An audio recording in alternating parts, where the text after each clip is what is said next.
Hello again, everybody. This is going to be Gen League number 55, playing a pretty similar list to what I did in the last video. We had a 3-2 finish there. The creature package is a little abnormal, playing no copies of Scavenging Ooze, and as a way to get a similar graveyard effect, we're playing 2 copies of Nile Spellbomb in the main, in addition to the 2 in the side. I'm also playing 2 copies of Tireless Tracker, which isn't standard at all, and then Croaks has kind of fallen out for whatever reason, but I'm going to be playing 2 here. And then obviously the mainstay for Tarmogoyf for Bloodbraid Elf. Still not entirely convinced that Tarmogoyf is where we should be, especially with all of the Euro decks at the top tables. But in a lot of matchups, such as the aggro decks, including Burn and Prowess, Tarmogoyf tends to be our best threat. And then obviously also playing 2 copies of Seasoned Pyromancer. And by means of interaction, we're playing 4 Lightning Bolts and 2 Push at the 1-drop slot. We've got 2 more Push in the sideboard for the hyper aggro stuff. And then we've also got Ren and 6, 2 copies of Abrupt Decay, and 2 copies of Liliana of the Veil. We played 2 Lilianas of the Veil in the last league, and that felt pretty fine.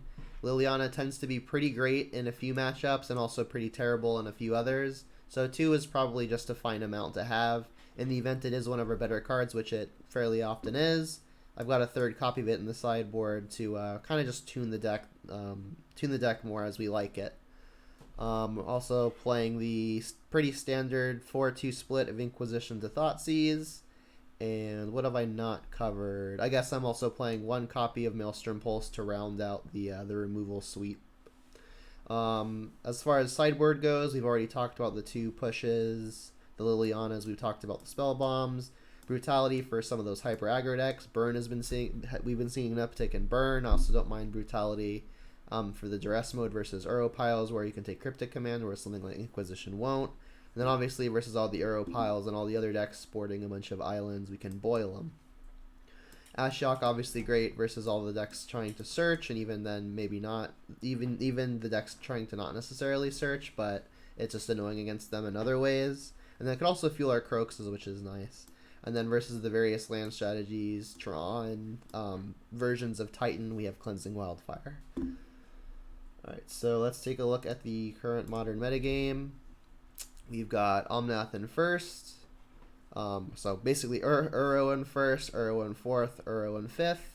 And then I mentioned the various Prowess and Burn decks were making a reprisal. So here we see Blitzen at second and Burn in at seventh. Hammer Time fallen down to sixth, but still pretty great. And then we've got other combo-y decks like Amulet Titan, Heliod, and then our mid-range combo deck being Rakdos Shadow in at number 3.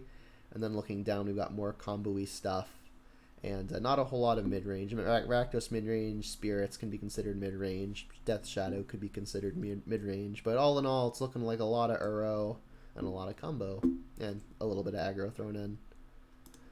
Alright, so let's just jump into the league.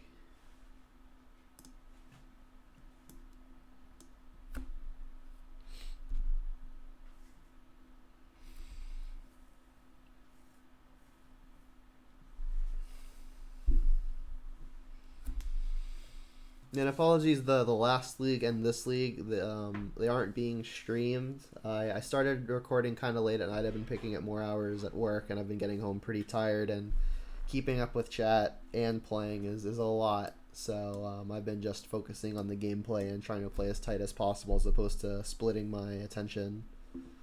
So hopefully that ends up paying off. If I ever find some more energy, I'll do some streaming, but I still want to get the content out there, so here I am.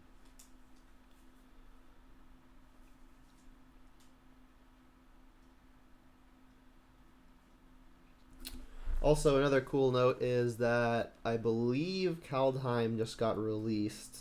I'm not sure that the cards are going to be legal yet. I know like on Arena, it's currently in the introductory period where some of the more popular people have early access. So I think the cards were just integrated onto Magic Online, so it'll be interesting to see if we find ourselves on the opposite side of any.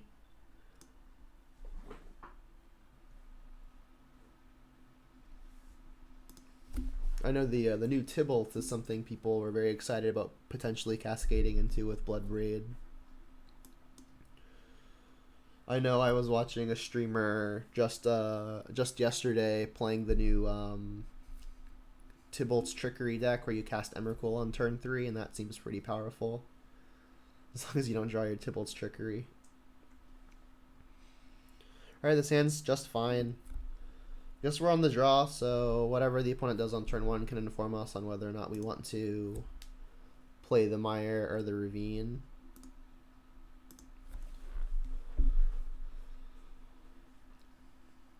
Breeding Pool. Alright, so Breeding Pool on 1 actually makes me want to play the Ravine. Especially not having drawn another untapped land. We don't get the option to bolt here, but in the, I think, likely scenario that they don't play anything we can bolt anyway, I would rather be able to curve a Tarmogoyf into Liliana into potentially Blood Braid. And this Mire is almost definitely going to pick up a Blood Crypt here. This version of Jund definitely has an emphasis on black and red with green as a sort of tertiary color. Croak's a pretty big indicator of that, needing double black, double red. Seasoned Pyromancer needing double red, Liliana needing double black.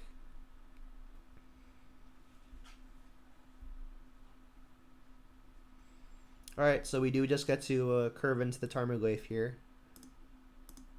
They could bolt it, but they didn't leave red untapped, so maybe they just don't have it.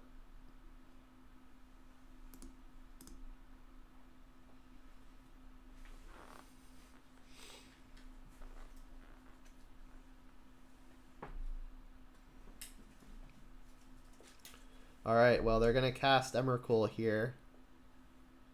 They're going to get an extra turn and they're going to hit us. Well, I just mentioned this, huh? So here comes Emrakul. They're going to get an extra turn. And then they'll just reset the combo. Because when this dies, Trickery is going to get shuffled back in. So I feel like we can just go to the next game here. Funny how I just mentioned the deck. It's like, I guess the cards are legal. That answers that question. Alright, so Fatal Pushes are going to do absolutely nothing. Same with Decay. So pretty much all of the removal is going to do actual nothing. So Pulse can get out here too. All of their sideboard cards are like lands. Turn my ringer off.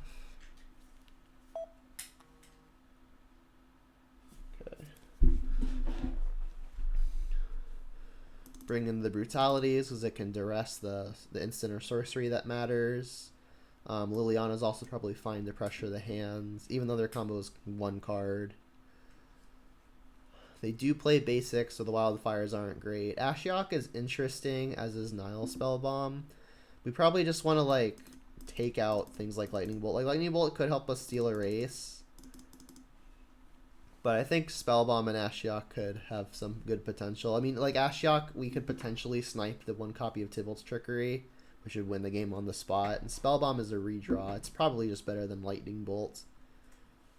Because while 3 damage to the face is nice, we're going to need to really find that recursive source of damage. We do need 2 more cards in the deck, though, and none of these look very good. Maybe I'll just throw in 2 Lightning Bolts. Sure.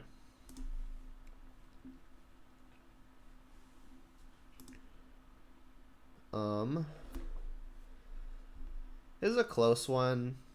If we Liliana on 3 and they have their combo, we just die. I think we have to mulligan more aggressively for Inquisitions and Thoughtseizes. We even have 2 copies of Collected Brutality, which are going to be awesome now. Alright, this is phenomenal. A really, really great hand.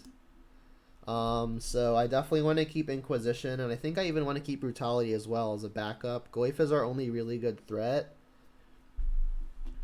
I think that the bottom here is either a land or a Liliana. Liliana is excellent, but if they just draw the combo off the top, there's not much we can do. I think I do just want to bottom the Liliana and keep the lands to help deploy future threats like Pyromancer and Bloodbraid.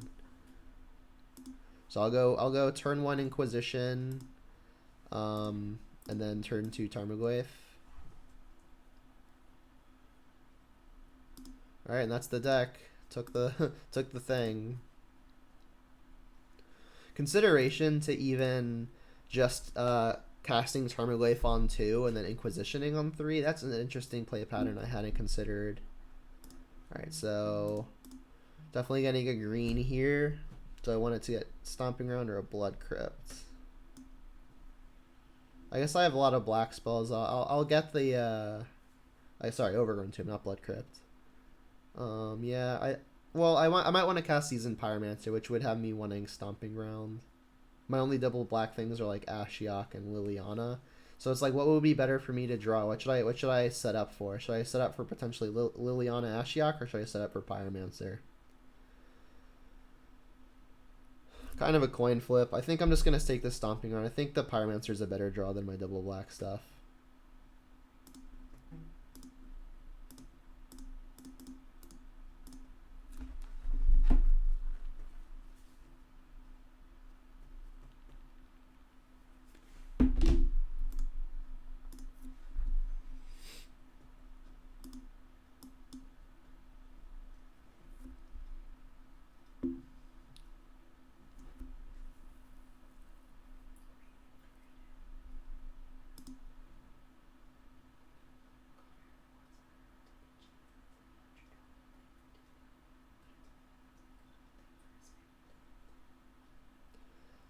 Alright, so we can just Brutality here to make sure we don't die immediately next turn. Unfortunately, we don't really have a way to grow the Tarmogoyf, and if they draw it off the top, they draw it off the top. So the Brutalities from this point on are only going to be good for preventing death right now. So let's just go ahead and do it. And I don't really see a reason to escalate. Alright, they don't have it quite yet.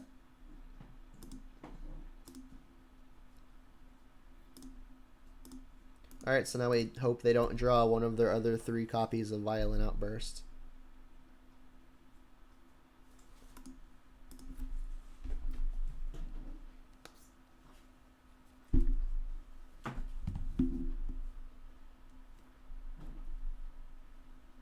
Alright, and of course they've drawn it right off the top. Alright, cast your Emrakul, let me die.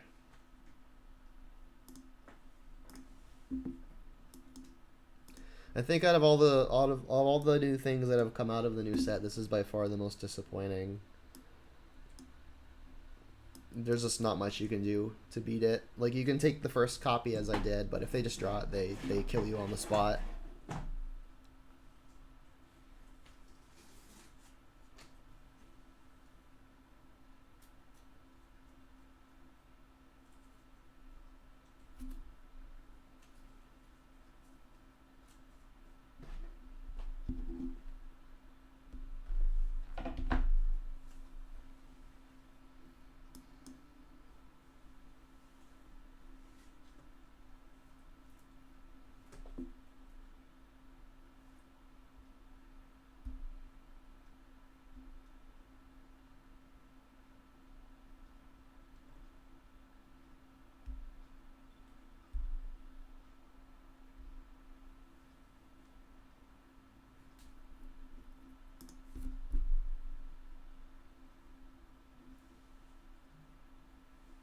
I feel like I've seen this name before. Alright, we are on the draw. Don't think I can keep a 5-lander in the dark. We're not even sure Abrupt Decay is going to be good, and Tireless Tracker is one of our slower threats. So I'll ship. And this hand is much better.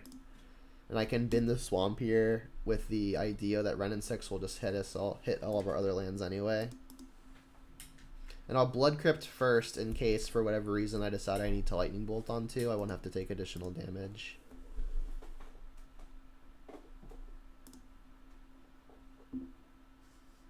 Liliana is a fine pickup.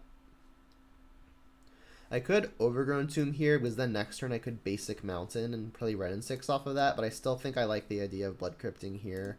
Against Misty Green Forest, there's not a super high chance our life total is ridiculously important.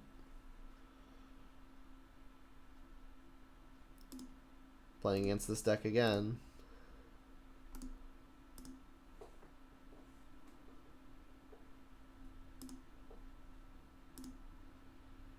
Alright, well, we drew a Spell Bomb. That didn't do anything.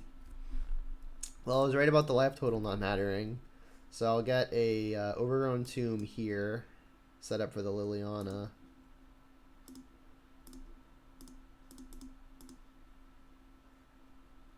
And then we're going to hope they don't draw it off the top.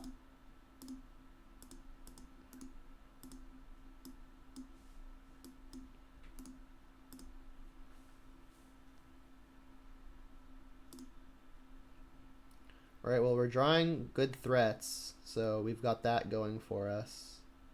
And I guess I'll get the Liliana down here. It doesn't really mean a whole lot, just because they've already hit the mana that they need, and if they draw the spell, they'll just cast it off of the top very easily.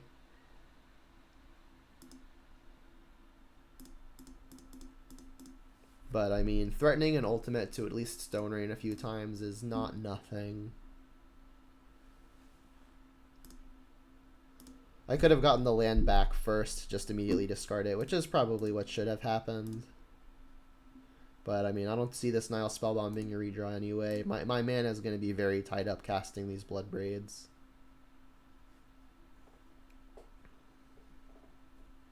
I wonder if Boil is good versus this opponent. They seem to have a lot of islands. Oh, they drew the Outburst off the top again. Oh, they're cycling, sure. Makes some sense. I was scared because it is an instant. For whatever reason, they could wait. Inquisition. Well, if they don't have it, if they had it, they'd cast it. So this Inquisition isn't actually doing a whole lot. So let's buy back a Mire. We'll discard it with the Liliana. And then we'll use our second Mire to cast Bloodbraid.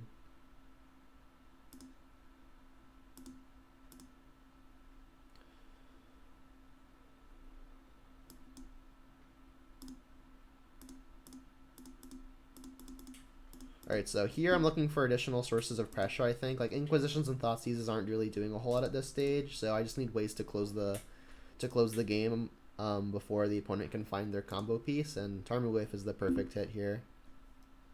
Spellbomb being nice, adding a oh, sure. Yeah, I guess that's the way to do it too.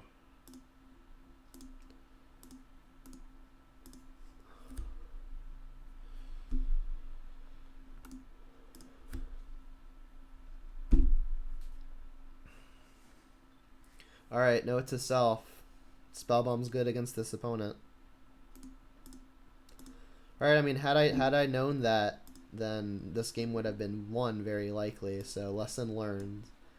Let's bring in the other two spell bombs. We can bring in Ashiok for similar reasons. Brutality takes the combo piece. Liliana's better than removal. So let's take out the removal again. We took out 2 bolts last time. We took out the Abrupt Decays. Maelstrom Pulse can go, and that's it. That's 60.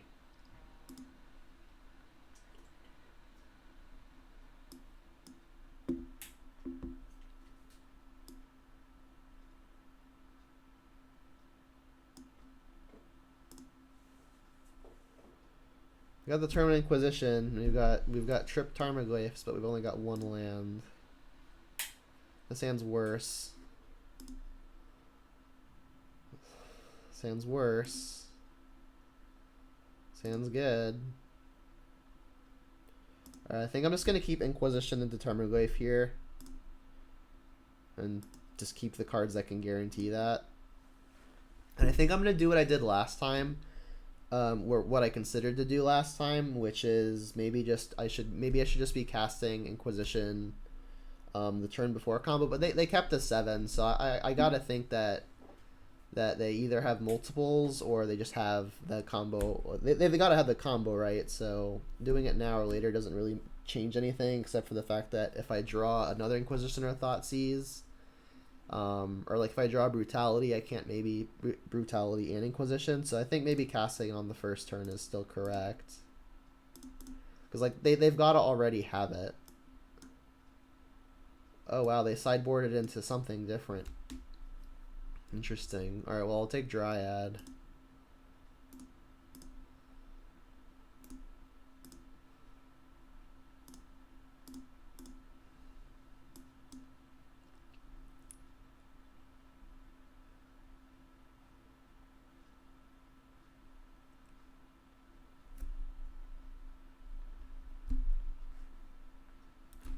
Can't remember who ZX Rogue is. I'm pretty sure it's a streamer.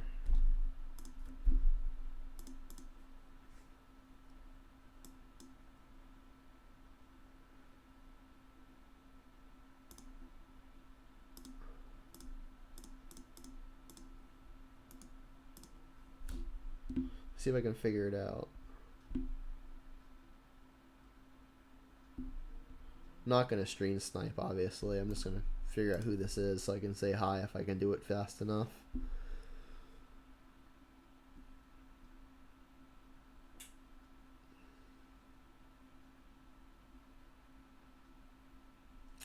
Yeah, I was gonna say I think it's Squad Chief, right?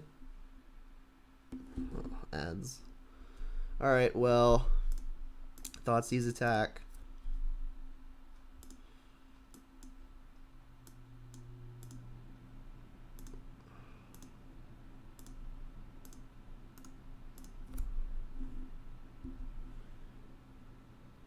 Yeah, it's Squad Chief.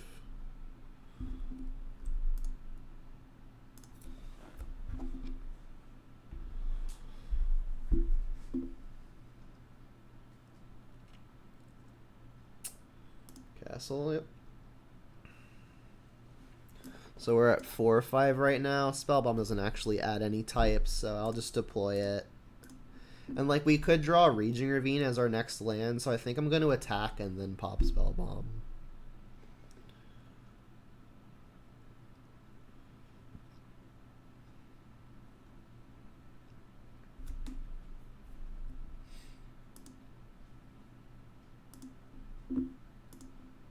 Because like if the land we draw is a tap land, we're gonna really want to be able to play Tracker next turn as an additional source of pressure. The opponent has creature enchantment. I've got sorcery lands. I guess when I'm gonna add artifacts, so Glyph is only gonna shrink by 1.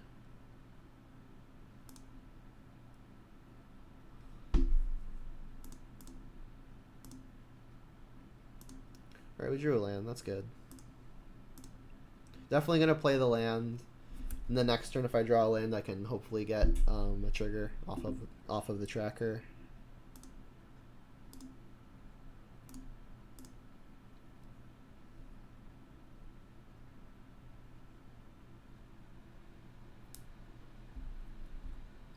All right. Well, they're going to be casting Primeval Titan next turn. Still just a 3/4. I'm gonna get down just another attacker. And I should be attacking first, but it just doesn't really matter.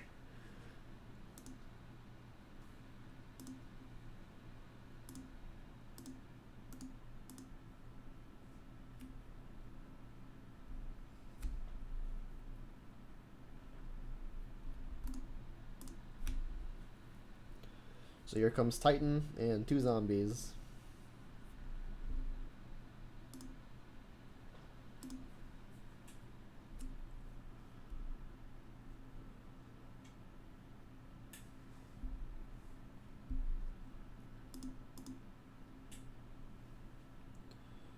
And of course we boarded out Maelstrom Pulse, so we are on no outs to this Titan.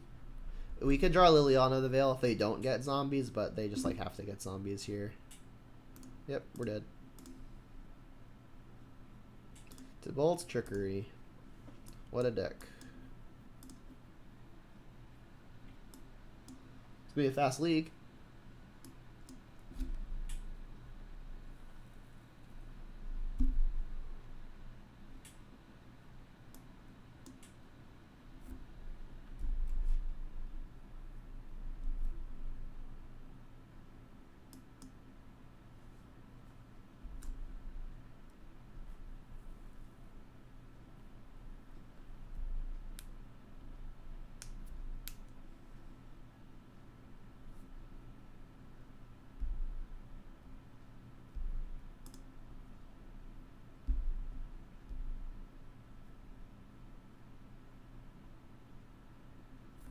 Yep, stands fine. I'll go Bloodstain Mire on 1. Or I guess I should Blackleaf Cliffs on 1. Because then I can fetch shock for the run in 6 anyway. The logic behind miring on 1 is I could get a green source tapped. And then I could Renin 6 by playing Black Leaves then, and then we'll have saved 2 life. But I mean, we're gonna be killing this Arbor Elf anyway. I could get Basic Swamp here to start playing around the Blood Moon, but Basic Swamp doesn't cast Renin 6 on turn 2. So I think I'm just gonna Black Leaf Cliffs push.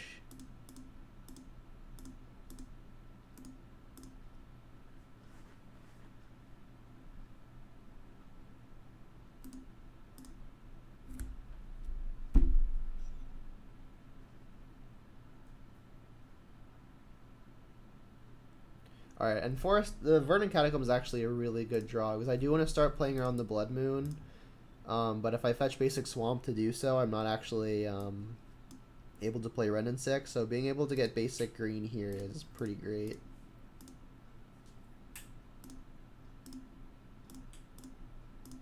Then I'll be sure to play the Verdant next turn to get Basic Swamp, given that's what the opponent knows about. This means Black Leaf Cliffs isn't going to come in untapped, but I'd rather play around the Blood Moon. We've got so many lands that I don't think we're going to have an issue casting spells. Alright, so it's Eladamri's Call, Eladamri's Toolbox, so another Primeval Titan deck. Oh, I'm wrong yet again. Spike Feeder. I guess Arbor Elf and Eladamri's Call should have given that away.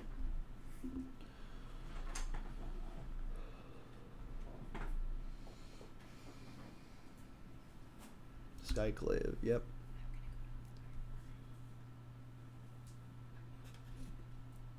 Alright, Pyromancer's a really good draw. I think I'm just going to play Blackleaf Cliffs and ditch some lands. Hopefully converting our terrible hand into something less horrid. Right. And they know about Verdant, so I'll discard that with the Bloodstained Mire. Keep the man land. Bolt's a good pickup. Depending on the opponent's turn, I might even just play Spellbomb and hold that up. If they attack, I'll definitely block, but I don't think they will.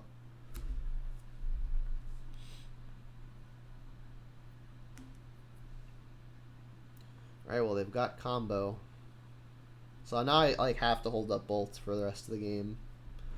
Another land is terrible.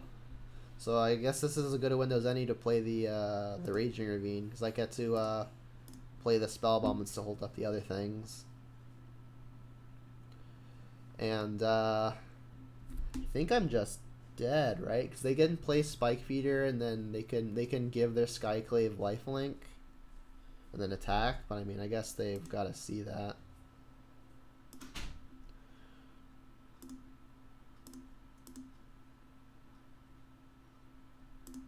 They also have to have the land for that strategy to work.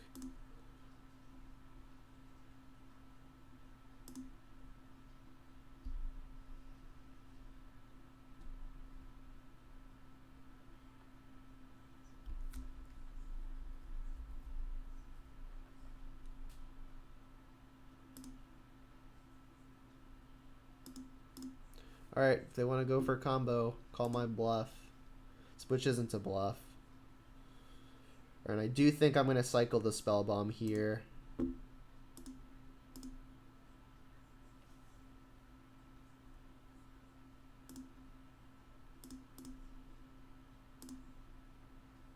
Gwaif not bad. And I'm assuming they're doing it here because they don't want me to like draw additional cards before this happens and like get more looks. It doesn't save it. Oh, it does. Oh, that's a pretty cool innovation. Yeah, I just die now. They go infinite.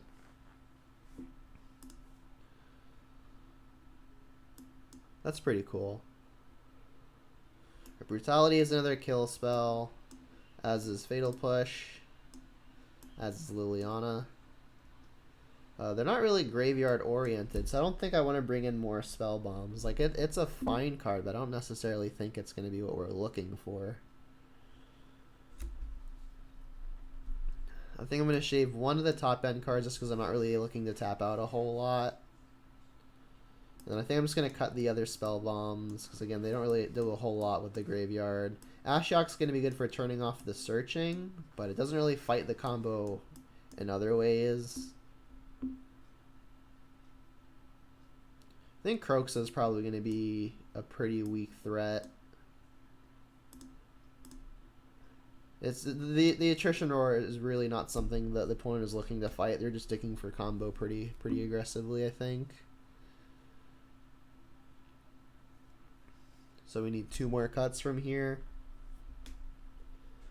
I think in favor of all of the targeted removal, I'm going to take out a Liliana. And then I need 1 more cut. Tracker's pretty slow. Pyromancer's pretty slow. I think Tracker can snowball and kill a little bit faster. So if it's between cutting one of those, I think I'm going to cut a Pyromancer.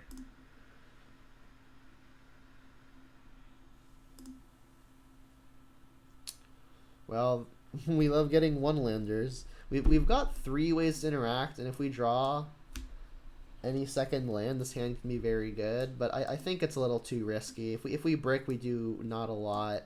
And we've got redundant Ashok. This is already kind of a 6-card hand. It's risky. If I'm on the draw, I think I'm keeping, but I don't think I'm keeping it now. This is fine. Let's keep bottom of mire. Alright, don't have to play around Blood Moon, so I'll just go ahead and play like a Wooded Foothills here.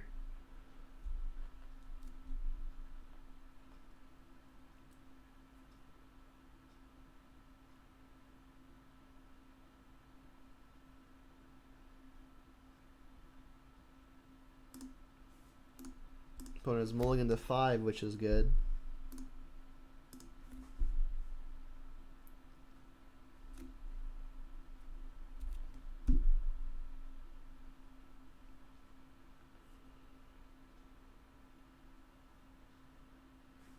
Sprawl. Alright, well we can decay that if we feel so inclined, and I think I do feel so inclined.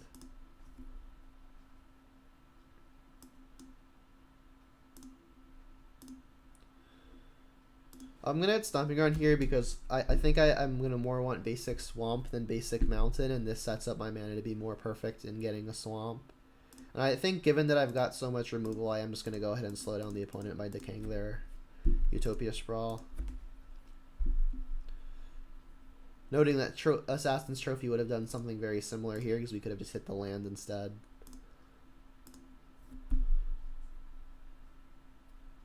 We need threats now is what we need to find. So I think worst case scenario right now is the opponent plays something like Heliod, because that would be the thing that we can't deal with our given hand.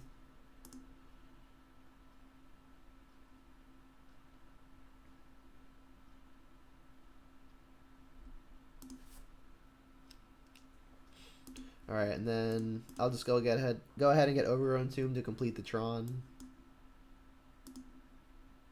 I think Tracker would be our best draw here, because that would enable our fetch land to be a Divination. Alright, well Bloodbraid is also up there. And then my mana is so perfect that I think in the event this turns into a grindy game where like life total is actually relevant, I'll just save life at this point. Alright, this into Tracker? That'd be funny. The Pyromancer, that's good. That was a pretty great hit too, because our hand was so redundant. I think I'm gonna keep the Bolt because that's the thing that doesn't need Revolt, and just about anything dies to 3 damage in this deck. Well, I did mention we wanted a Tracker, right? How about both of them? Fate has a funny way of teasing me, I guess.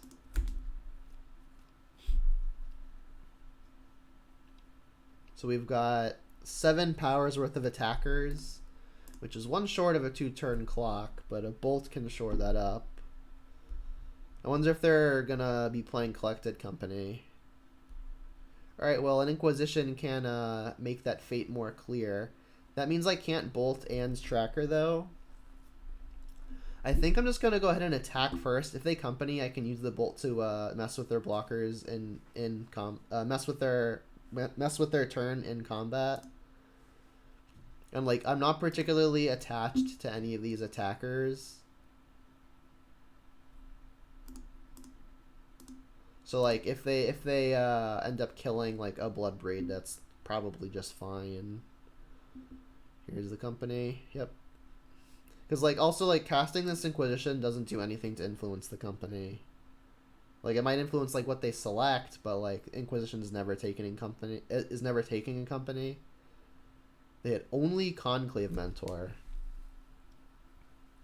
That's good for me. So the question now is, do I even bother lightning bolting? Because I could play a tracker just to replace whatever creature they kill, and like I would get to kill their mentor anyway. I think I'm just gonna let them block. Like they can kill an elemental, but that's fine. Like if it means I can play a tracker and hold up a bolt, I'm good with that. Yeah, this is fine. I could even Inquisition and hold up a bolt. Like I could Inquisition here and then use what I see as a determining factor. I think I kind of actually like that line. It bites me if they've got more companies, but they've spent their mana pretty much every single turn. Actually, I guess they didn't on turn 3, right? Yeah, I'm going to lead on Inquisition, and then I'm going to use the information to determine what I want to do. They have Spike Feeder, Skyclave Apparition. Alright, well, Spike Feeders are going to enter with 3 counters because of the Conclave Mentor, but I still think I have to take the Skyclave because it's kind of the only thing it's the only hole that I can punch. Alright, and then since they've got Spike Feeder, this bolt isn't going to be super effective. Now I know that I can pretty safely play the tracker. If they draw Heliod, they can't immediately combo me. They could immediately kill me if they draw a company into combo, which would be unfortunate, but they've already got 2 Spike Feeders out of the equation, so that's even less likely.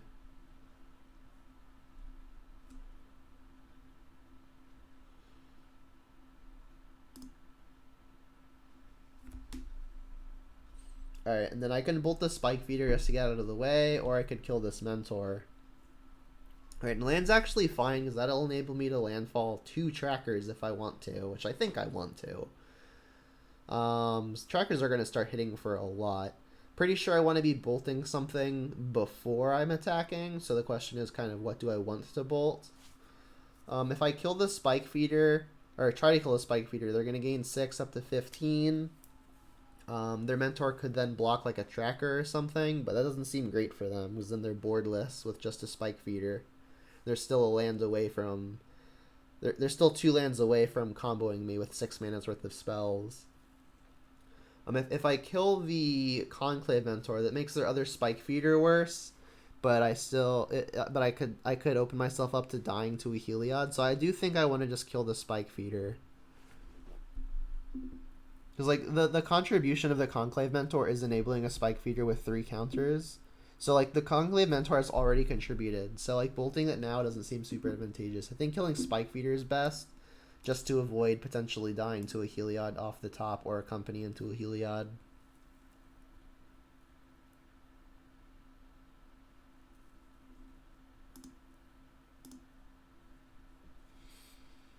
And then a good question is, do I want to attack first, or do I want to play a tracker and then a land first? That playing tracker land would give me would give me 2 clues. But I think they'd be inclined to trade with this tracker. I really don't think they're trading with this tracker. And I don't think playing tracker and then a land influences that decision. So I think I'm just going to take away their option to not give me 2 clues and just get 2 clues before combat.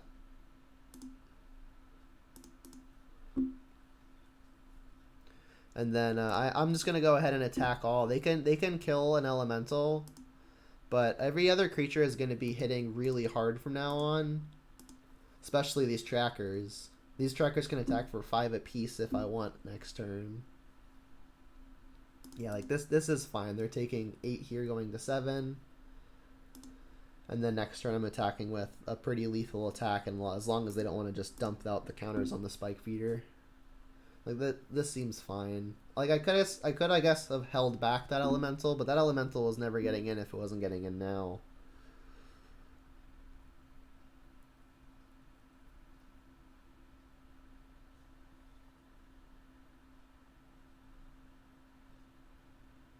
Ballista for 2, interesting. They could have ballisted for 3, but they didn't. They could have the Eladamri's Call. Goyf isn't terrible, but I think I'm going to start the turn by sacrificing a clue. I'll leave double red. I've got double green, double black. Yeah, so I think tapping like this leaves me with 2 of everything.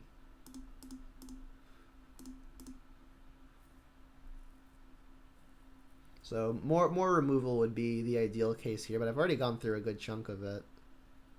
Run in 6.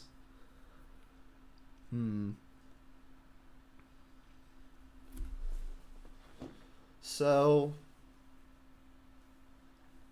I could sacrifice Clue again. So they can put Ballista in front of Bloodbraid, or in front of Pyromancer, remove the counters to kill the Bloodbraid. But then the 2 trackers are still lethal, so that still means that they have to block with the Mentor if they're going to Eladamri's Call here. They could also just have like a path to exile. My threats are already so big that I think I really want to take the high upside play of trying to hit a removal spell. And I guess I'm going to try to leave a Blackleaf Cliffs, because then I could hit either Bolt or Push. Although there's merit to leaving up Stomping Ground, because both of the cards in my hand are green, and then any other land would allow me to play them. But I mean, any other land, if I guess, what are the non-black lands that would bite me? Because if I draw a non-green land, I can't play either of these 2 things. So I guess I should attack first. Because like playing either one of these doesn't affect the combat, so I'm going to attack with the opponent having less information. Like the upside to sacking Clue first would be I can get a blocker out of the way, but if I'm getting a blocker out of the way, yeah, maybe that is just better, but this seems okay too.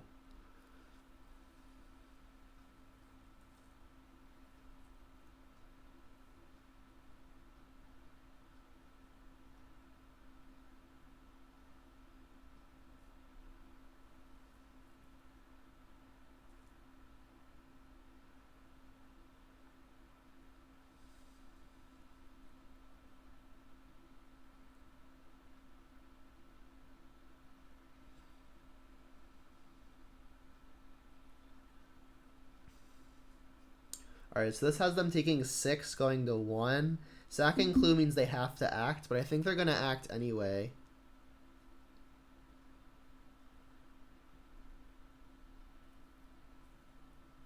Yeah, let's sacrifice this Clue.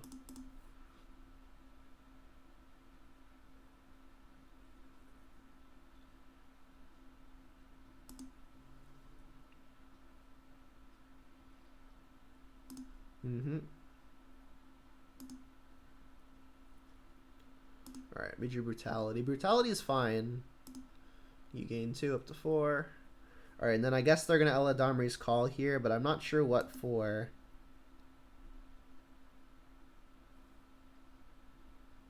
This is when they go like Castle, Garen, Brig, Primeval Titan, and I'm just like, ugh. Alright, so we know their hand is Spike Feeder, plus whatever they're fetching, plus the new card.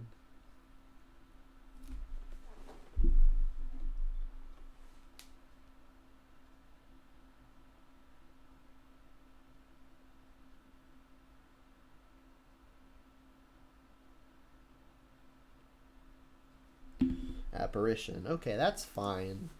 If they just Apparition us, then we get to win, because we can Brutality the Skyclave to get it out of the way, and then the other tracker can hit. And even if they use their 1 other mana to play like an Arbor Elf, we can run in 6 to ping it out of the way. So they could have Veil of Summer to break it up. So I think what's gonna happen here is I'm gonna cast a Ren and 6 first, get back a fetch land, so that way when I Brutality, and if they Veil of Summer, I can Fatal Push in response to continue to be able to guarantee to push through the damage.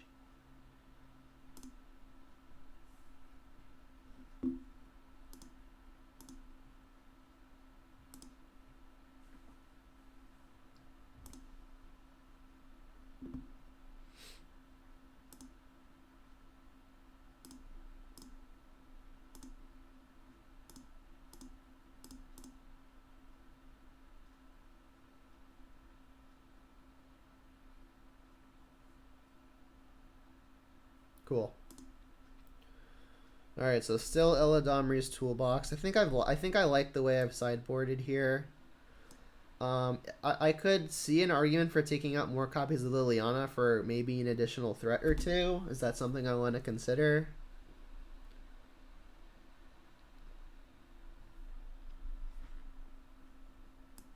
It's interesting. Because, like, I've got so much slow to the ground interaction, maybe just killing their worst creature isn't really what I'm looking for. But, I mean, threatening ultimate is also great. I think having access to 2 Lilianas is something I'm interested in. Let's run it.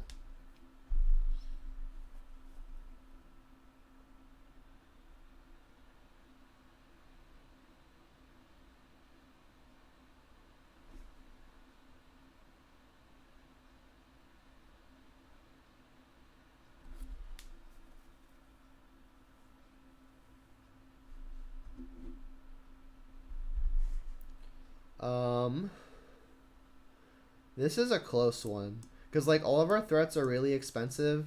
We've got a way to kill a creature on 3, and we've got an Inquisition. I think I really need to find 2 pieces of interaction. Like, should I just keep and hope to get lucky? See, the issue is, like, I need more interaction, and I need more lands. And I generally don't like keeping a hand that needs more than one thing. So I think for that reason, I'm going to ship. Ooh. Alright, I think I'm going to keep this while I'm on the draw. We've got double push, which is obviously excellent, and a land turns on a clock. So we only need one thing with this hand, and that's land. I think I'm just going to bin the expensive thing. It's a Bloodbraid, which is a threat, and I'm not really missing a threat. So what we want now is we want them to go turn 1 Arbor Elf. Sprawl is the one we were hoping to not see. Alright, lands please.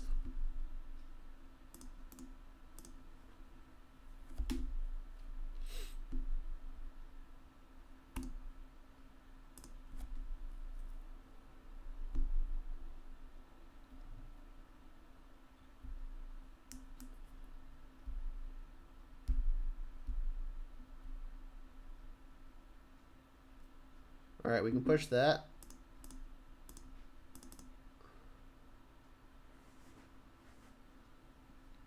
Lands, please. Tarmogoyf would be a really big power play here. We really need to start applying some pressure while interacting. Like, if all we're doing is interacting, we're not actually getting ahead, right?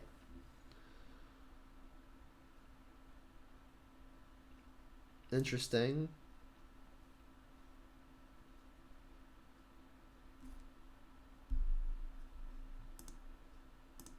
Land, please. Green source. Awesome.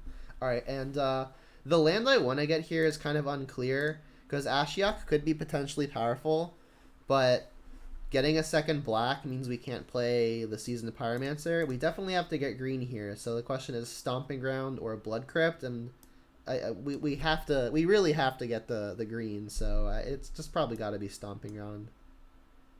I guess, like, the other option is Overgrown Tomb, but I think I want to apply pressure before I want to get this Ashiok down. Which Tarmogoyf does do. I guess, like, what's more likely? Drawing another red source or another black source? I guess it's pretty much the same. I guess Double Swamp makes black slightly more likely, but also Ravine isn't black. I think I'm going to get the Stomping Ground here. Yeah, let's get Stomping Ground. Say yes. Cast Tarmogoyf. Say go.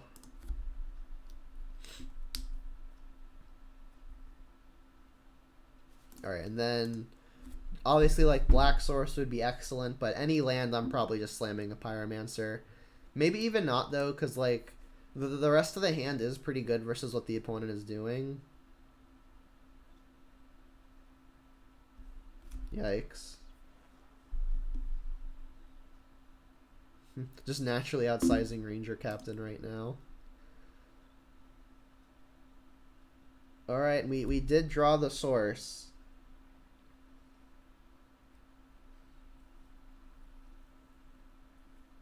So I could Maelstrom Pulse the Ranger Captain. That would add 2 types, and it would make Tarmogoyf a lot better.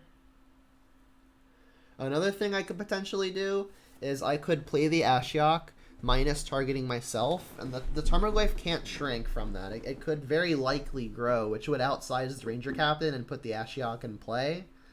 They could, however, like attack the Ashiok and then combine it with the Walking Ballista to kill the Ashiok, but I'm pretty happy about that trade, and I really like getting that Planeswalker down to prevent their fetching and their Eladamri's calls. So I think I am going to get this Ashiok down by fetching Overgrown Tomb.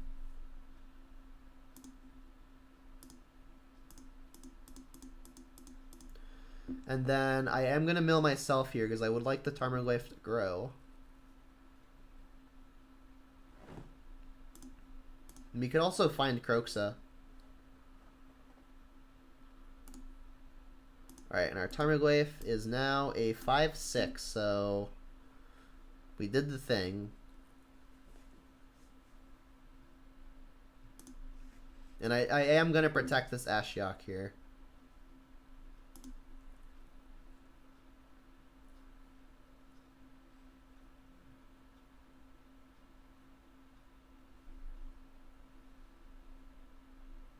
It's like a Ballista for 2. Main phase company, and that's Ballista. Yep. We can push it. It's not the ideal way to do it, but it works.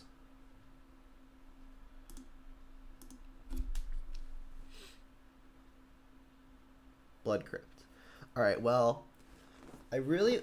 Like, I need to play this Pyromancer at some point, and the Pyromancer is bad as long as I'm discarding cards I actually want to cast.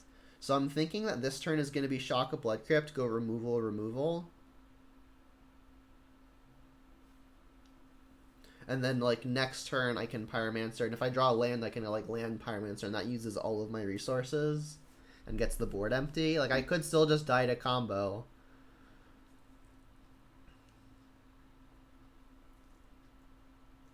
Alright, so I think I should probably pulse Captain first and then go for the push.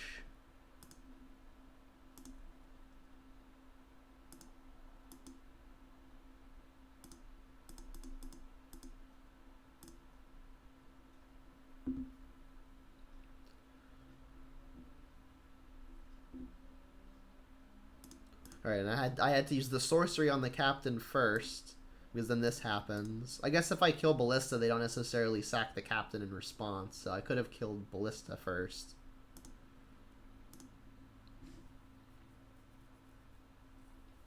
And they are adding Artifact. And I don't think I actually want to use this Ashiok right now, because like in the off chance there's something I actually want to get rid of the graveyard, I want to keep the Ashiok around. So 2 is probably fine. I've got one more activation off of it that I'm happy to use, because I do want to keep this Ashiok around to stop Eladamri's calls and potential fetching. Alright, and emptying the hand made our Pyromancer better. We've also emptied the boards. Like, worst case scenario would be obviously combo or Coco, which is kind of indefensible no matter what. Alright.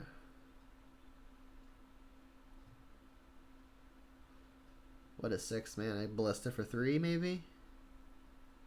Yep.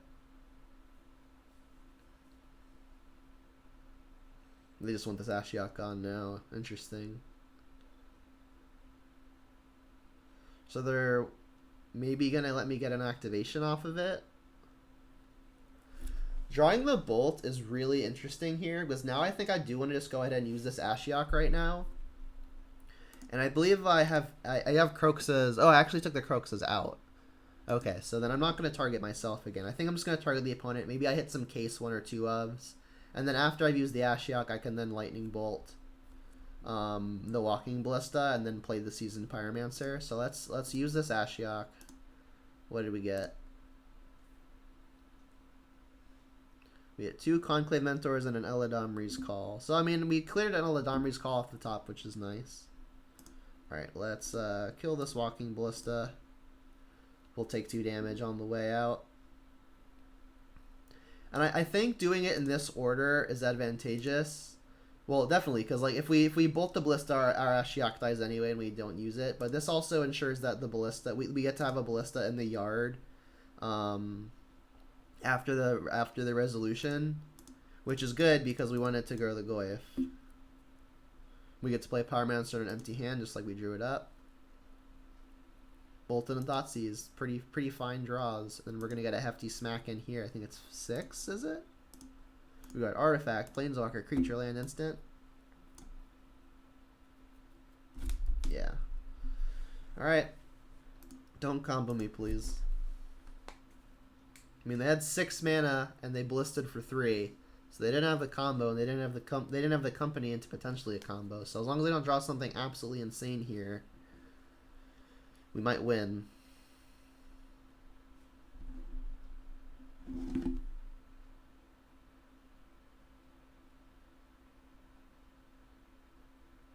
It's a good sign. They could still just hit a company. Maybe they have. Alright, well, Thoughtseize is going to get to clear that. And Abrupt Decay is a really, really nice draw. So let's make sure we've got mana to do it all. We can bolt off of this. Yeah, so this is looking good.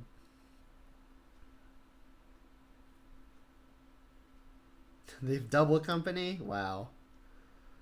Well, I guess I'll take one of them.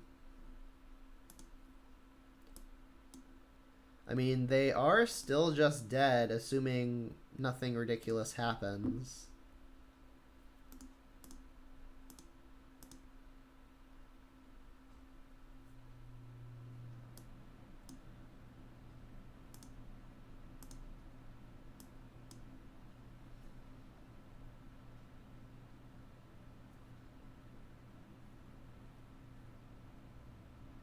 They hit only Scavenging Ooze. Kill it. Pretty unlucky company. Alright, excellent. So after running Tibalt's Trickery into Tibalt's Trickery with a sideboard Titan plan, we pick up a win, which is nice. As far as tier 1 decks are concerned, that's probably one of the matchups we want to see.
Yeah, we got a keeper.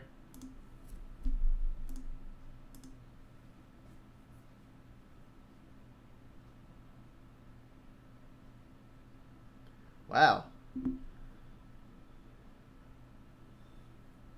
Looks like Merfolk, which is typically pretty good for us. I do want to be able to run in 6 on 2, which means I'm not going to go Swamp into Spellbomb. I could just go Shaka Blood Crypt, next turn fetch Basic Forest, and then I'll have the Swamp for Liliana. That seems good.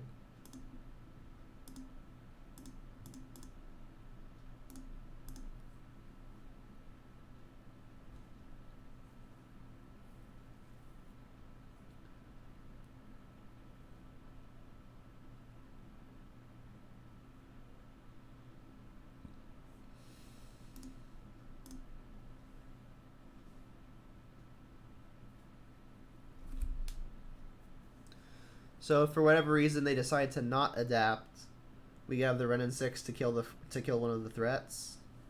Oh, they put a Foretold card. That's interesting. Alright, well, let's leave this over here.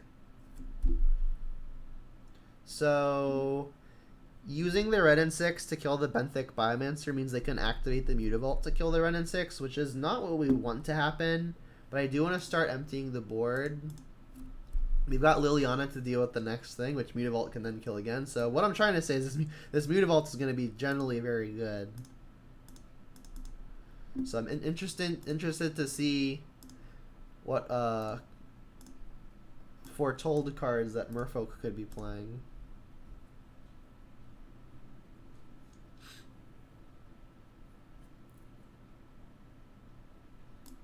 You can play it on a future turn. They could be playing, I guess there's a counter spell, but I don't think they'd be super interested in a counter spell. I think I'm just going to go Swamp Liliana. Start plussing. Foretelling cards is a cute little way to get around discarding cards to Liliana. You can kind of like have spells and still be able to play them.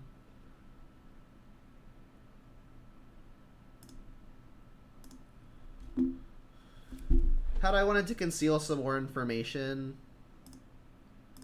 I could have plussed first. Or, sorry, plus the Renin 6 first, and then just discarded the same land. Maybe a little sloppy. Get that quarter of a percentage point.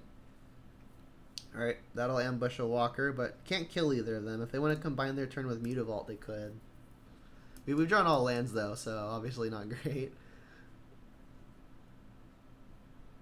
They've got one card remaining. They're not activating Mutavault. I guess they have two cards. They've got the Foretold card. Interesting that they're letting us keep an Edict. We've drawn another land. I mean, I'm going to cash in the Edict when I can. I don't think this Liliana is likely to snipe the card out of their hand. Alright, and I could just sacrifice the peatland immediately and then buy it back. Probably what I wants to happen. And then I'll tap the Swamp to keep my colors up. Bolt's a good one.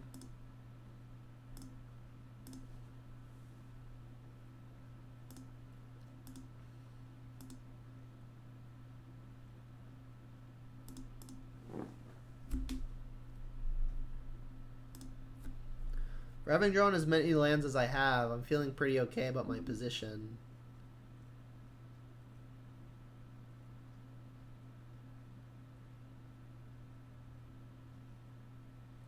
Maybe they're playing the Scry 2 draw 2.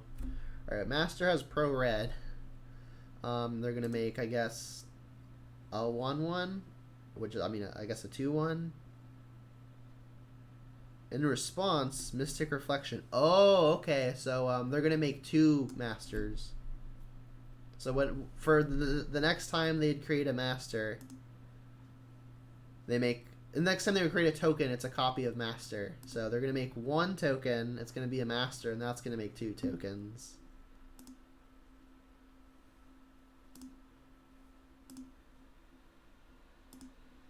Definitely get this popped. Kroxa. Basic Forest, not going to be super effective at escaping that, unfortunately. Another land doesn't make it any easier. So, I mean, I'm going to need Kroxa to win this game. It's my only good threat. I've got three cards in the yard currently. So, I'm going to need two other cards in the yard by the time I have a fifth land in play. So, am I able to play a Ravine here? Alright, we're definitely pinging an Elemental. Oh, we can't because it's +1/+1 and they've got two. Annoying. And they've got Mutavault, which is effectively a 4/4. That's brutal. I mean, I could just sack Peatland again, but that leaves me with not a lot of mana. I think I just have to somehow like hope that Kroxa is going to be good enough. Which means I'm like probably going to get basic mounds in here to save some life and be able to cast a Lightning Bolt. Pro Red is really a thing.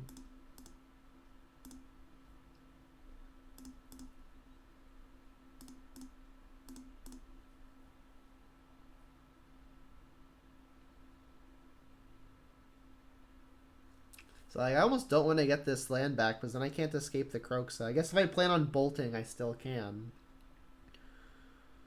This does not feel good. I'm going face. This is not a battle. I think I'm winning.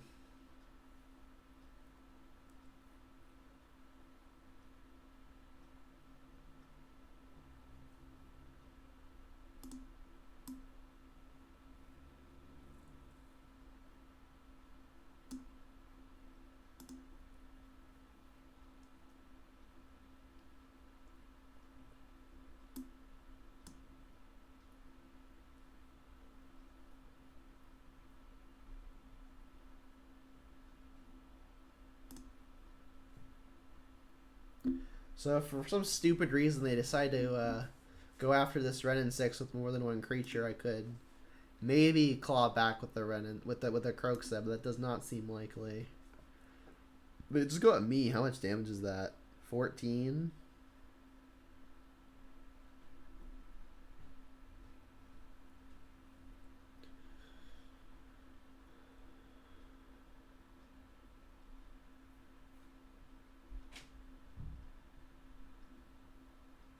Yeah, if they attack me with everything, I'm on a 0 outer.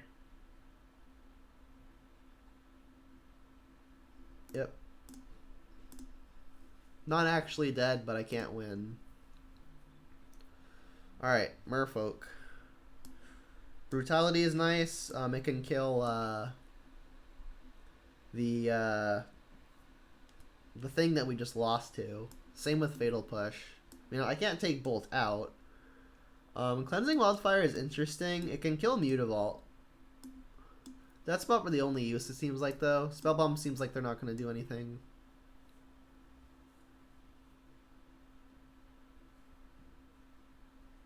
Yeah, I think all the other cards in my deck are better than what Wildfire can do.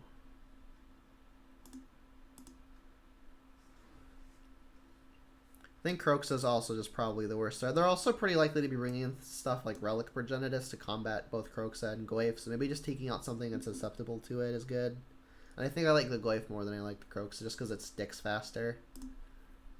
Oh, I should be playing Boil for sure. Yeah, it sounds good. It needs lands, but we've got a lot of disruption and ways to interact. Like if they've kept their hand leaning on a vial, we can maybe disrupt that. All right, they got a vial. Let's take it. Ready for the Moto Bug where they draw another?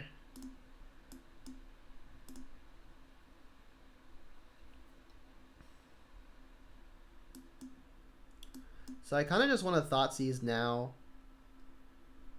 My mana's not necessarily tied up, but if I draw a land next turn, I'm going to want to be able to cast my tracker.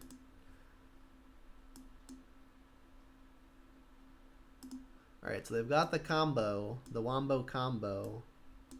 I think I'm just going to take the Master. Yep.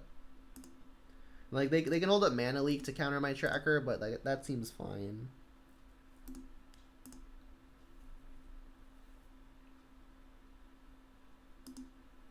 Come on, land.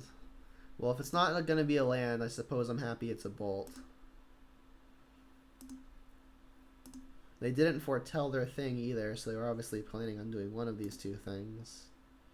And I'm not going to Bolt their thing here. I'm going to see if they want to defend it with the Mana Leak. I doubt they will. I doubt they're playing stuff like Chart a Course, but let's just get this thing out of here now. Yeah, they don't protect, as predicted. Lands. There we go. This is going to get leaked, but I mean, it's going to get leaked at some point anyway. Could have Inquisition or Thoughtseize the leak. And maybe it's right just because it's more of a hole that I could punch. Like, everything else was threats. But I didn't know I was drawing all this removal back then. So, like, had I known I was drawing all this removal, I think there's a stronger argument to take the leak because we can deal with all the creatures that they have.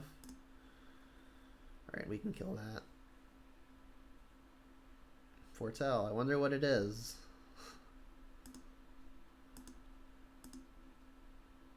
Ravine. Not bad. Alright, so I think I just want to kill this. We don't want to get like spell pierced or something. We can't spell pierce this anyway, but it's probably just best to do it, to do this no shenanigans. And I think I'm gonna keep the push. It doesn't kill a 3-mana lord easily, but push kills future copies of Master of the Waves, whereas bolt will never kill a Master of the Waves.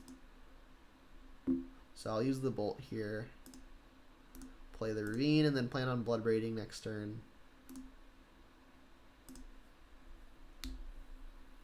I could sacrifice the peatland. But that seems ambitious. And I almost wonder if I just shouldn't push here, because it makes it so that if Bloodbraid hits removal, Bloodbraid is a lot worse, but it's probably too risky to not. I mean, what's the potential downside, I guess? Like, they've already got this here, so like if I don't kill the Lord here and they draw another Master, it's a game I don't think I can win any longer. So maybe I should just make sure I can stay ahead and just kill everything on sight as opposed to gambling on cascading. Alright, we do another push anyway, so that's nice. Alright, let's hit like a Tarmogoyf, please. Tarmogoyf, Tracker, Pyromancer. We hit Abrupt Decay. Alright. Well, we hit the fail rate. The fail case. But I mean, we still get to attack for 3, which is not nothing. We've got a Ravine in play as well. That could eventually become something. Become an attacker. Need 2 more lands to get that going though. Or sorry, just 1. We've got to push as a leftover. I don't feel behind, but I don't feel ahead.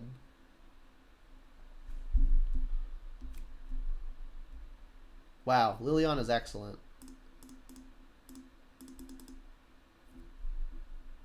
It enables us to keep our Fatal Push as a future way to kill something. And like we can use the Liliana while there's only 1 creature in play. Like Liliana onto an empty board is really good. Okay, maybe not onto an empty board.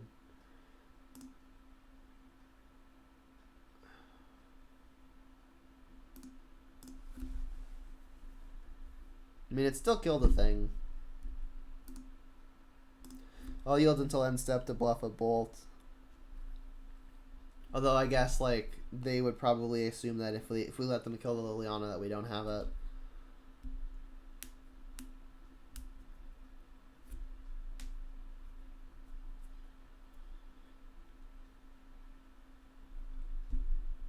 They didn't draw Master, so that's good. We drew Swamp. So Swamp could enable us to attack with the Ravine. But I really think I want to kill this Master. I could save the push for the Master, but the Mystic Reflection is going to make it so that they just have another Master anyway. So I think I'm just going to do the good old point and click method.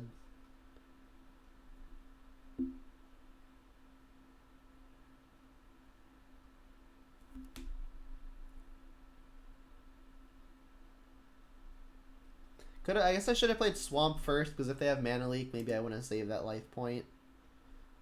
The advantage to holding Swamp, obviously, that it's just information they don't know.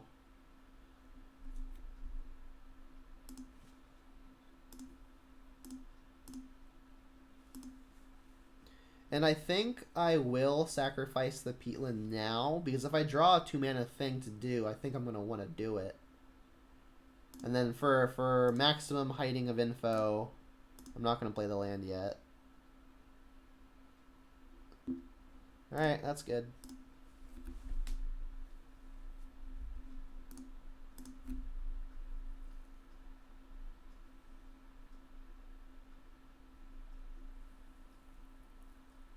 I guess actually Fatal Push does disrupt the combo, doesn't it? Because they have to Mystic Reflection targeting their thing, and then in response I could revolt off of the Peatland and push that way. Alright, another land, not good. I think I'm gonna play the forest first. Does it matter at all? It does matter, because if I hit a tracker, I'm gonna want to have not played the land, right? Like I'm not playing like Scavenge Views or anything where I'm gonna want to make sure I hold up green. Yeah, I think I'm holding the land, because if I hit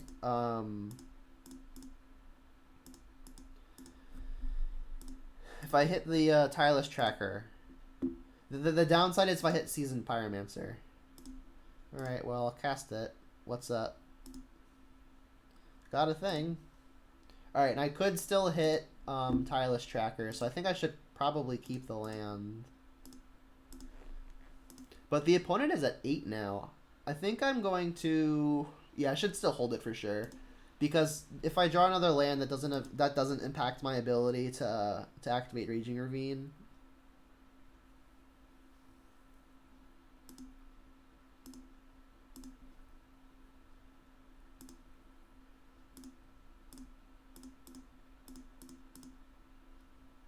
Cool.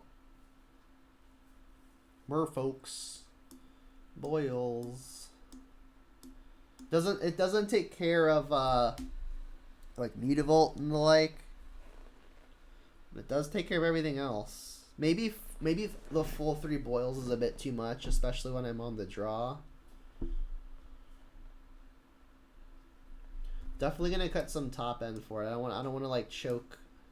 Have a bunch. I think I'm gonna cut one of them while I'm on the draw, and then one more can go. I think Liliana is just gonna be pretty weak, especially on the draw. Like on the play, it's fine, but on the draw, it's much worse. So I guess a good question is, do I want to take out this Liliana for maybe another copy of Boil or Bloodbraid? I think just having one Liliana is going to be fine. Like, if I draw it and wish it was a Bloodbraid or a Boil, I feel silly, but just another way to kill anything is probably just fine.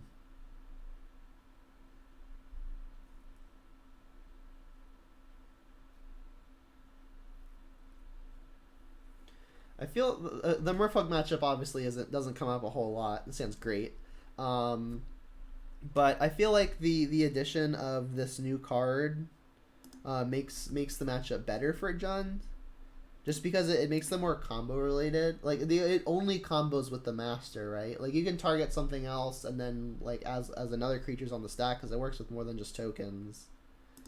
But there's not really anything else you'd want to copy. Like if they can pull it off, it's very good. But if they can't pull it off, it's just a card that they've put into exile that doesn't do anything. Which is kind of what we saw last game.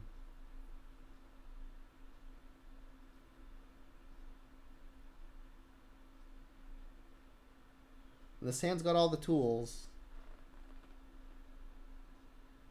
I wonder if they're debating like a Force of Negation or a Spell Pierce.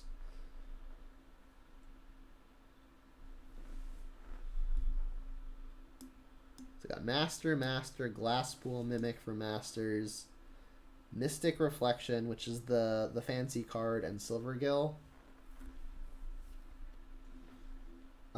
I think I'm gonna take the Mystic Reflection. They've got so many Masters, it's kind of unfortunate. I think I just have to start taking them. Like, Silvergill is gonna be annoying, but we've got Tarmogoyf to Stonewall it. Yeah.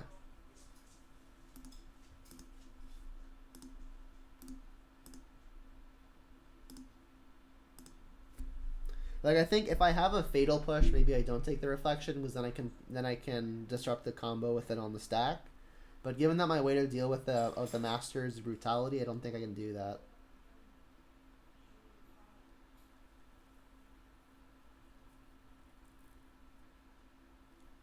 Maybe anticipating that they were gonna Silvergill instead of Mystic Reflection, I should have Brutality because given this is an instant, I can take it. This turn feels pretty straightforward. I'll just go land Goyf. I guess the land is less straightforward. I guess I'll keep the Verdance for future turns just because I want to enable Revolt for as long as possible. So let's say yes to this and deploy a Tarmogoyf. I guess fetching there, for another reason to fetch there is we make Goyf a 3/4. Like if I play a Lord, we can't really, we can still block the Silvergill profitably.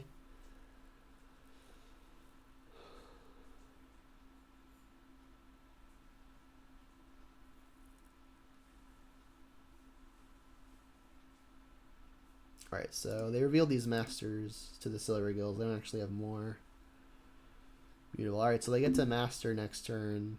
But I mean, we got to Brutality of the first Master. Renin 6, quite good. I think I'm just gonna get that down.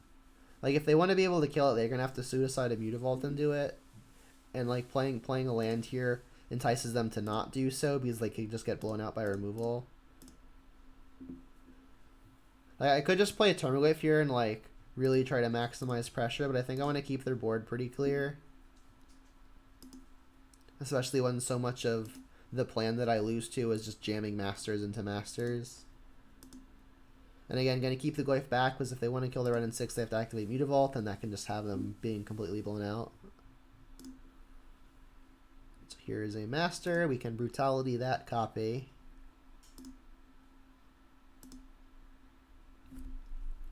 And then the board will be empty. It'll also make their next copy of Master pretty lackluster. Let's I think we're gonna complete the Tron here with the Overgrown Tomb. Wow, okay, so that can deal with the next one, which is pretty big. Alright, so let's give a creature -2/-2. I think I want all the cards in my hand, so... Is the first Escalate free because of the Renin 6? Probably not, because this Renin 6 is going to kill a Silver Girl to keep the board empty. So let's just go ahead and give a creature -2/-2. Master.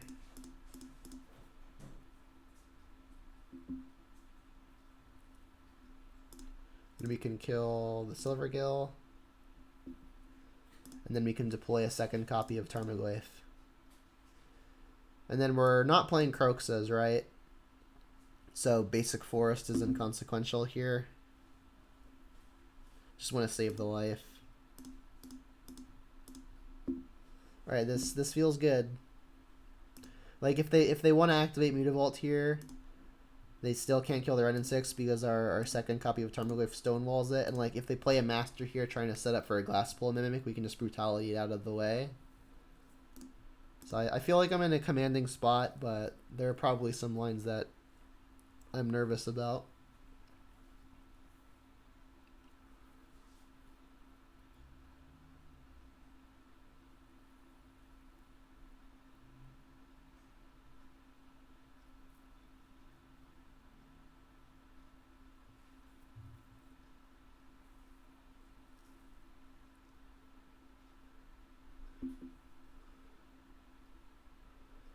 So something I need to be wary of is the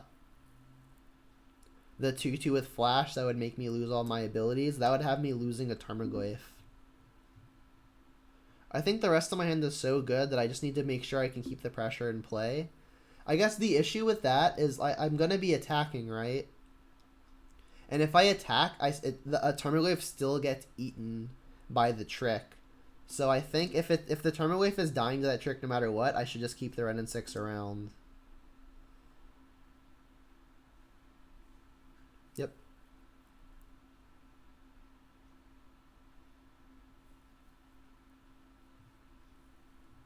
Tracker.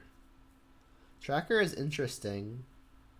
I can buy back Verdant, play the Tracker, play the Verdant, get some clues. I can then Brutality, but I'm pretty sure I want to save this Brutality for a Master. They can't Master and Glasspool Mimic. Yeah, I think I'm gonna Tracker, get back Verdant, play Verdant. But like I mentioned, I really don't want to Brutality this. So maybe for that reason, I should just be slamming the Bloodbraid.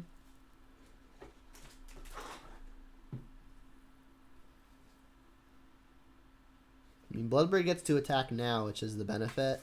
I think I like the Bloodbraid line.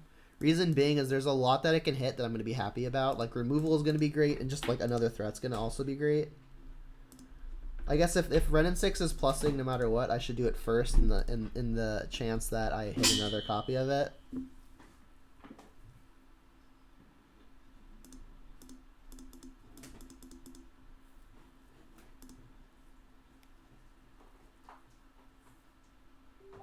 Thoughtseize. Thoughtseize is fine too. That can take a Master. So they've got Master, Mimic. Alright, let's take a Master. Mimic doesn't actually do a whole lot without anything in play. They've got a Trickster. And I think I am just jamming here. I could keep back the Bloodbraid just to help defend this Ren and 6. But I think I need to start closing here. Goyf is a 4/5. Yeah, maybe defending this Ren and 6 is actually going to be good because it can kill a lot of their X1s on sight. Yeah, let's keep it back. Oh, I should have played the land. Oops. I guess not playing the land is good. If the Ren and 6 dies, we'll get double tracker triggers. You want to copy a Mimic to tap the Bloodbraid Elf? That's fine too.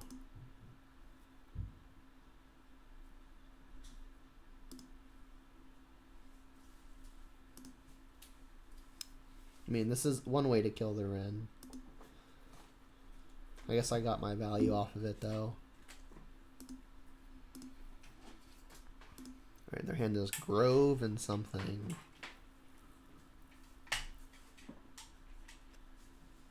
Chalice for 1. Okay. Could be good as we draw Fatal Push.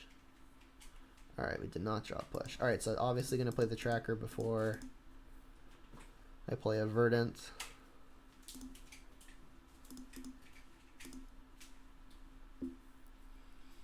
And I still think I want to save the Brutality for Masters. I mean, we've already dealt with 2. The issue is if they find another one, we could be so dead to it. It's probably worth not using it quite yet. Like, if they want to trade for a Bloodbraid, I'm pretty okay with that. This damage is going to stack up quickly, so I almost think they want to. Wow, they don't want to. Deal. Yeah, I mean, they're probably setting up for a Master, but we've got the Brutality for it.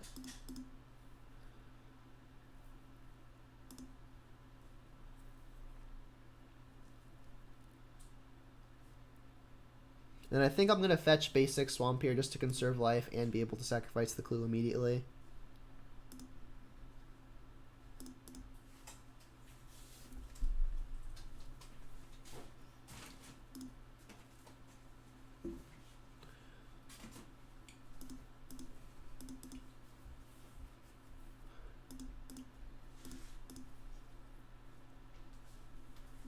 Alright, there's the push to get countered by the Chalice. Alright, they've got 2 cards. We know neither of them. They've got Mutavaults held back to block.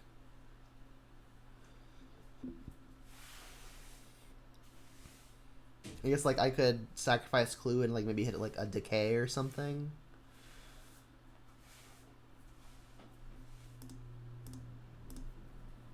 Can't be like bolts and pushes because of the Chalice. Boil. That's a fun one. I guess I should do that now because that'll force them to activate the Mutavaults. Like, they could counter it, but that's going to happen at any time.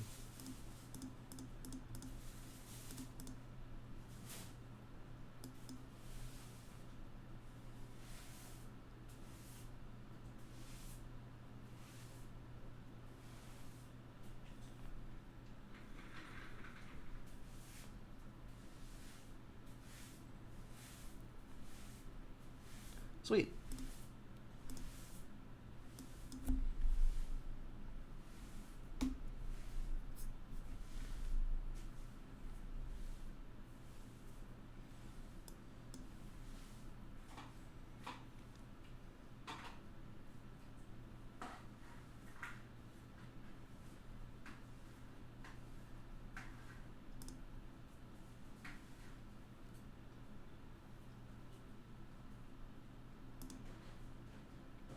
No lands. This isn't Hearthstone. Ship it.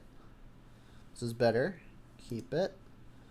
And I don't think I'm bidding the Bolts. I'm not bidding the Decay. I'm not bidding the Goyf. So the question is, I think between one of our 3 mana cards. And I think in the dark I just prefer to have the Liliana, so I'll ditch a Pyromancer.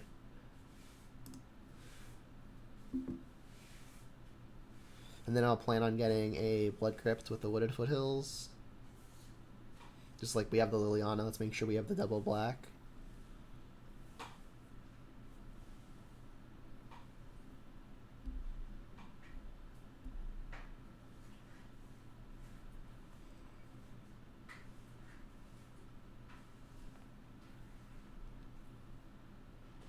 The opponent has mulligan to 1. Well, I guess we're playing against Tibalt's Trickery again.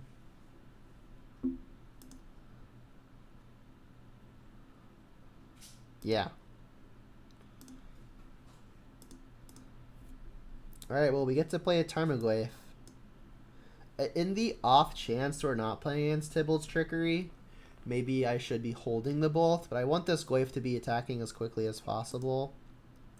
So I'm just going to shock, get the instant in the yard, play the Goyf, because then if I draw a land, untapped land by turn 3, I can curve into Liliana of the Veil.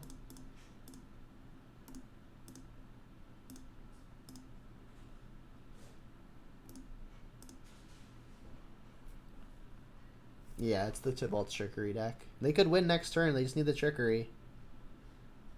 Alright, well that's not going to do it, unfortunately.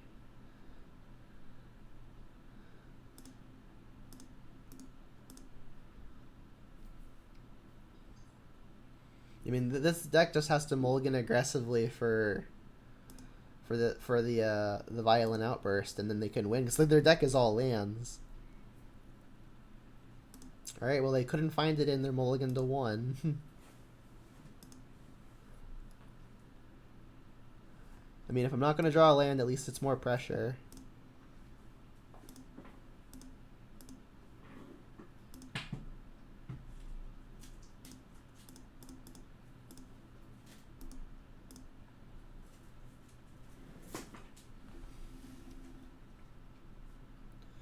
Just thin in the deck, yep.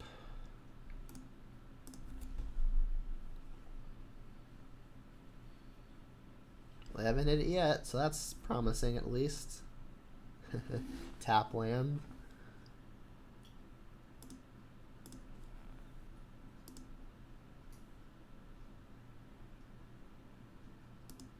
I mean, I could have just cycled it and like tried to find action, but then I'm still not getting any closer to Liliana unless I draw lands, and at this point I don't want lands.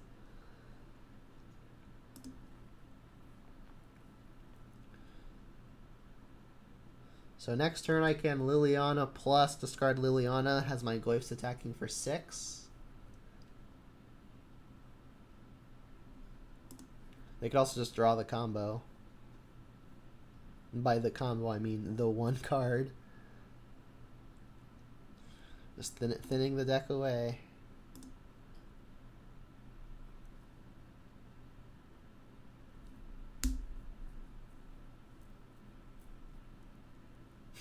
Renin 6. So yeah, we can Liliana, discard Liliana. That has us attacking for 6. It's not quite lethal. And I think I'm going to do it anyway. It turns off fetching.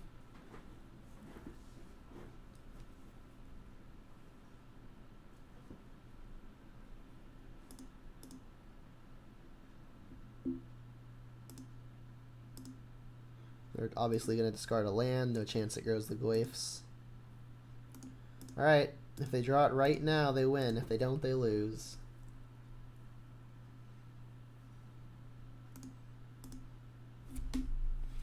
You know, I get that everyone wants to play this deck because it's like the hot new spice, but like...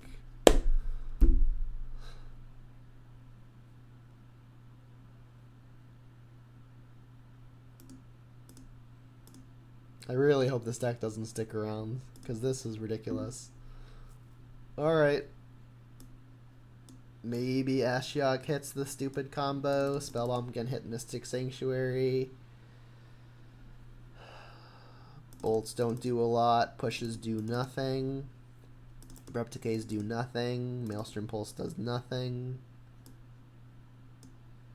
Brutality takes the combo. Like, I guess Boil could be worth it. Like, we did see Mystic Sanctuary. So, like, maybe Boil's good. But, I mean, I almost want to play the Boils before the Lilianas. Because, like, the taking cards out of their hand just doesn't do anything. It's like, I'm not going to take their first 3 land drops. They just have to draw it.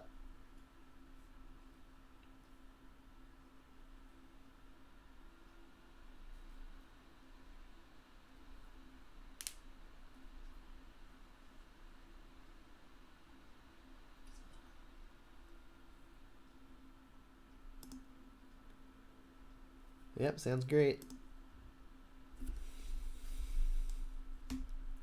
So, do I want to hold Inquisitions and Thoughtseizes and kind of use what I learned prior? I think I actually will. It's not like they're going to be playing Veil of Summer or anything, so I think I'm going to go Ravine on 1, Ren and 6 on 2. And then on turn 3, before their combo turn, I can then start popping these off. If they've got multiple copies, I can back-to-back them. I'll have double black for sure because Ren and 6 is going to buy back a Mire. Unless they bog me.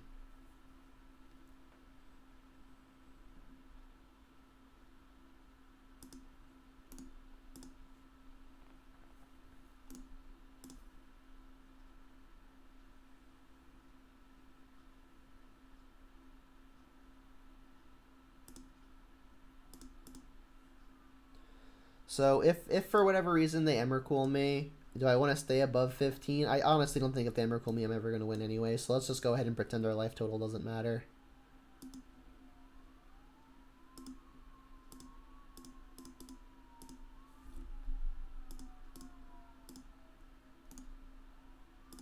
Alright, and then next turn is going to start with an Inquisition.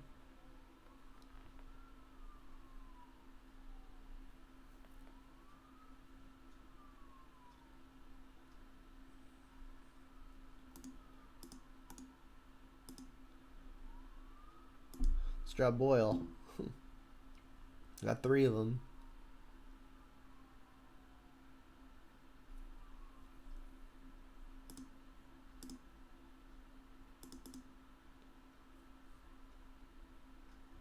This person also sideboarded into the Titan plan. Still want to draw Boil.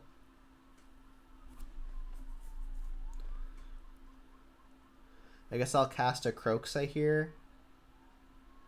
Using the fetch so I have something to buy back.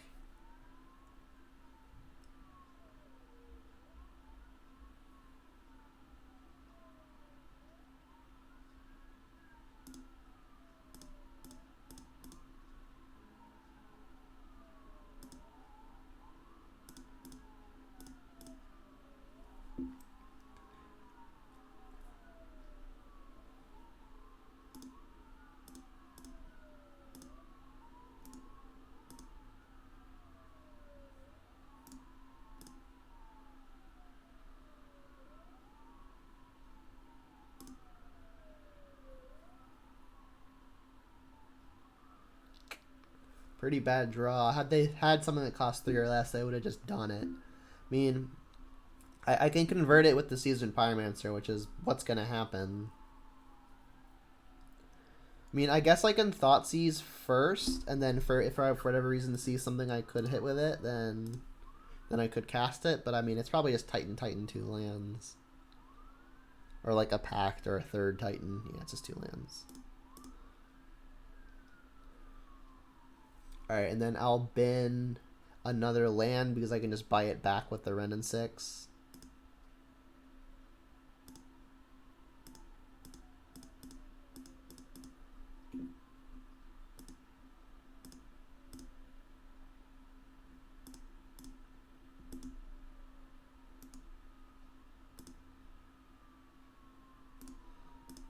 We may actually be able to ultimate to Ren and 6 and cast the Thoughtseize again before the opponent can Titan.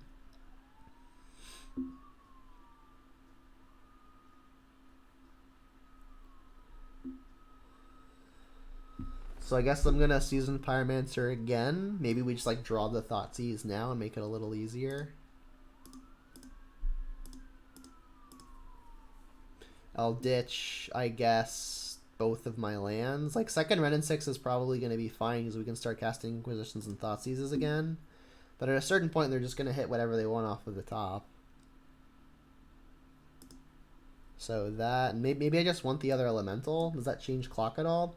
They're going to be at 13, effectively 12.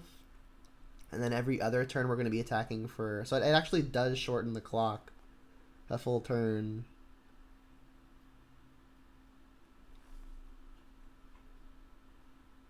By making an Elemental here.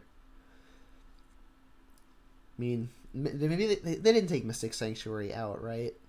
I'm pretty sure I want to keep this Spell Bomb. Yeah, it's just ditch the lands. We can use the Ren and 6 to also ping the opponent. Oh, we drew the Skipper.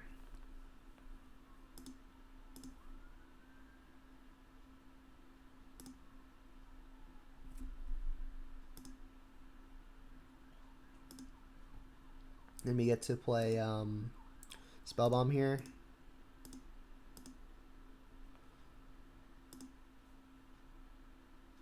Alright, so as long as the opponent hasn't drawn Castle Garenbrig, I think we got it.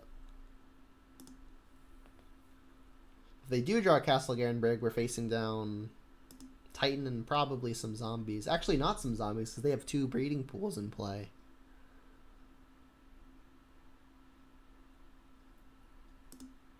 Still want to dodge Castle Garenbrig.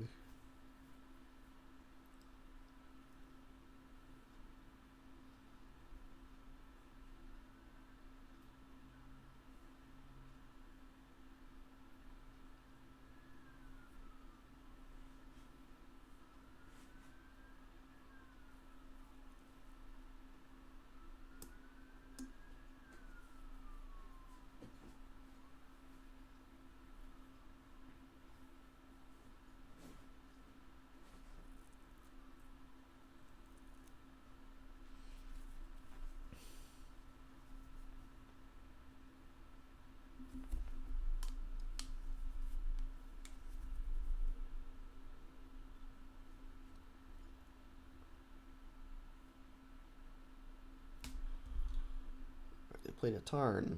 Cool. Alright, I'm just not going to pop the Spell Bomb. My mana is committed already.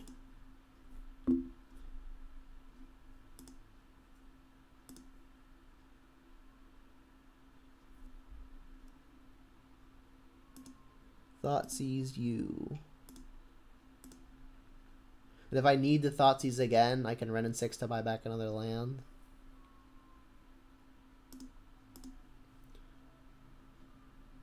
Perfect.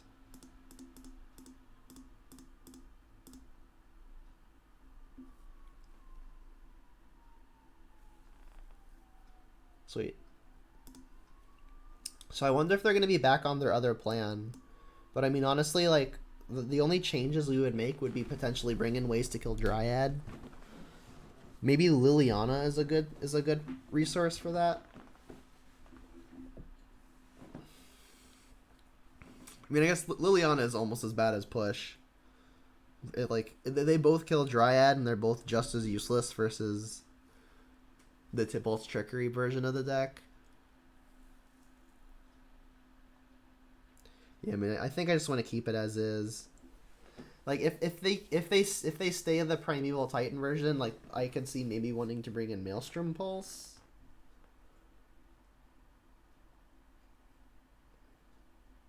Pulse doesn't do anything versus the Tibalt's Trickery version.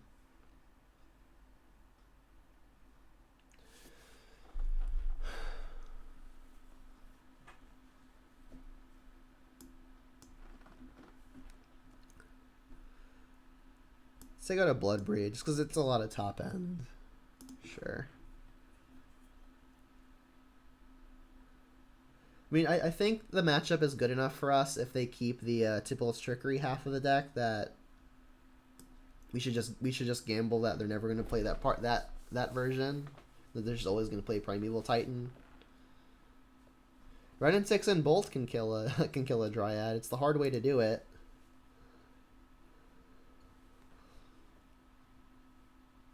I mean, Ashiok's pretty good versus the Titan plan.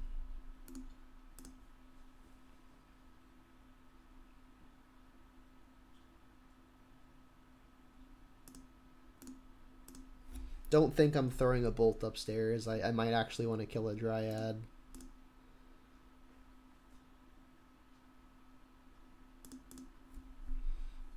So it's do I want to Croxa or get down to Renin 6 here? I think I'm gonna get down to Renin 6 and start getting that plus going.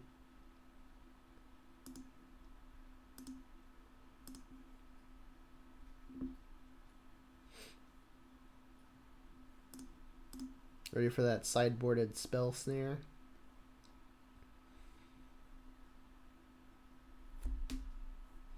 Inquisition, not bad. That would be a way to deal with the Dryad too. But I mean, I can do the Bolt and Renin 6 next turn as well. So like maybe I want to hold the Inquisition to take like Summoner's Pacts. Let's get the Walker down.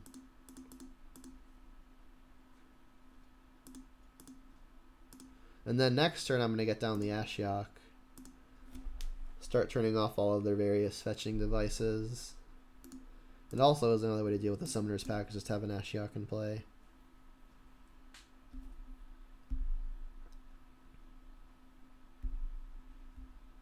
Then I don't think I'm super concerned about filling my own graveyard for the Croxa because I could just minus the Ashiok on myself even once and that's pretty much achieved.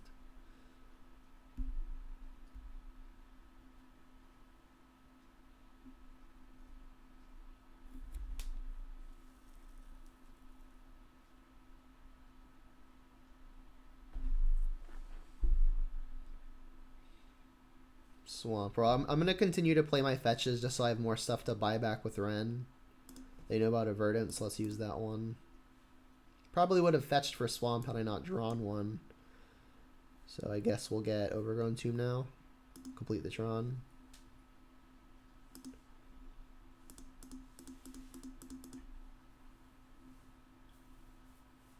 They should fetch in response here, obviously. Yep. And I don't think they're playing Lightning Bolt and stuff. There's pretty much a transformative sideboard. I don't think they're going to use a transformative sideboard slot on something like Lightning Bolt or Beast Within or something like that. So I'm just going to pretty aggressively go after their library here. And then again, I'll probably activate it on myself once, just for purposes of getting this Croxa going.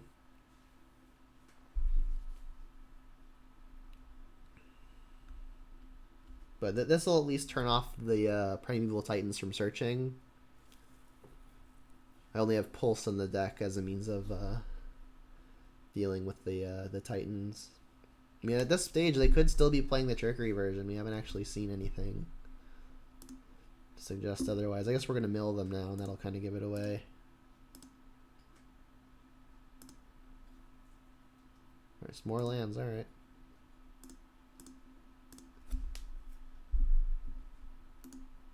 Could still be playing Trickery.